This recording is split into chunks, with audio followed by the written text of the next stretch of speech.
Cybersecurity. It is the invisible battleground of the 21st century.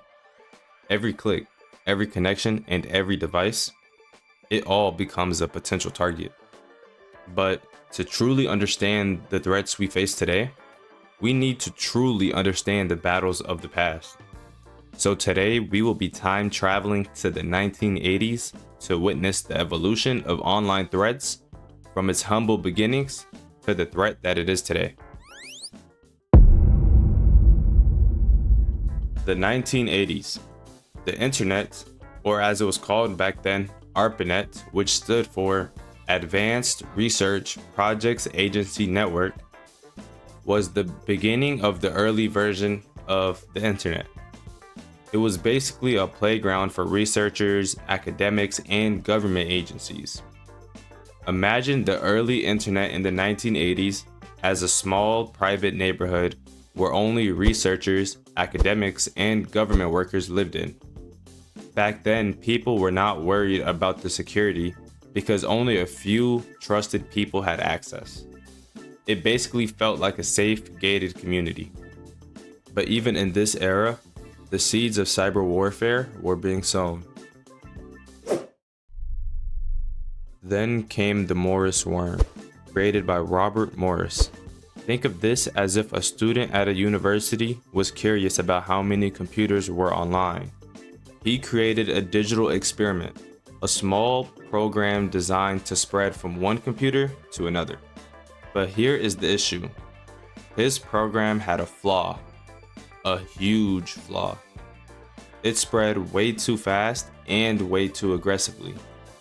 Instead of simply counting the computers like he planned it to, it clogged up the entire network, slowing down and crashing thousands of machines. The response was swift but reactive. This caused for the first antivirus programs to be born. The realization dawned onto governments that even in a closed network, security was so important. Before this, most people thought, we're safe because not many people use this network. The Morris worm proved that even a small security hole can cause huge issues. The key lesson? Stay proactive. Enter the 1990s. This is when the World Wide Web comes into play, bringing the internet to the public and not only for the researchers and the government to use. This is when the entire world goes online. But with the release of the internet came a new wave of threats. Phishing scams, malware, and even worse, the rise of script kiddies.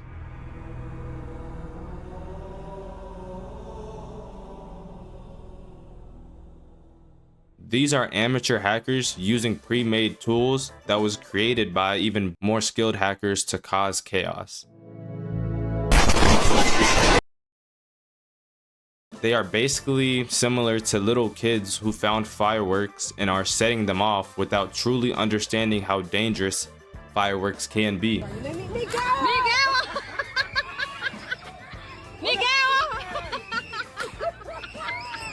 But let's not disrespect all script kiddies, because if anything, I'm also one too. Shortly after the public release of the internet, the biggest threat of that era came into play. In 1999, the Melissa virus was a prime example. This was a major cyber disaster. The Melissa virus would spread through attachments and emails. The virus would replicate itself by automatically emailing the infected documents to other people.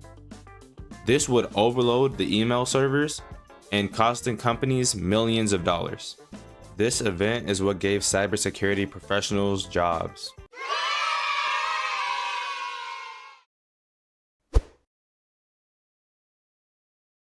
Imagine the internet in the 2000s like a massive shopping mall that opens up to the entire world. Businesses rush in to set up online stores, people start sharing personal details on social media, and companies begin to collect huge amounts of data. But here is the catch. All of this data is valuable and criminals know it. In 2007, the TJX breach exposed over 45 million credit card numbers. To put this attack into perspective, this is a picture of 200 people that are found on Reddit.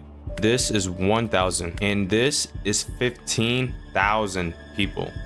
This is still short of 44,985,000 people from the attack. Enter the 2010s. You would think everyone would understand how dangerous cyber attacks can be. But no, cybersecurity attacks had evolved from petty crimes to tools of international spying and warfare. This is when entire nations enter the playing field and the stakes are raised to an international level.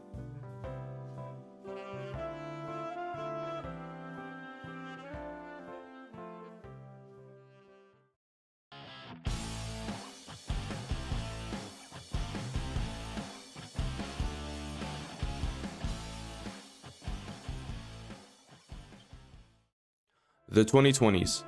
We're living in a hyper-connected world with the Internet of Things bringing in billions of new devices online and creating a vast, complex attack surface. With AI becoming more powerful and also more dangerous, and quantum computing threatening existing encryption methods, with deepfakes blurring the lines between reality and fiction, and AI-powered attacks becoming more sophisticated and more difficult to detect, the threat of cybersecurity is more important than ever. So as a whole, how do we respond to these threats? This is where zero trust architecture comes into play. It is assuming that every user and device in the network is a potential threat. We have developed AI-driven defense systems capable of learning and adapting to new threats in real time. Time and time again, we have been shown how vital cybersecurity is in our constantly evolving world. From the early days of the internet to our current complex threats that we face day to day. But one thing remained constant: the need to stay vigilant, the need for innovation, and the need for collaboration.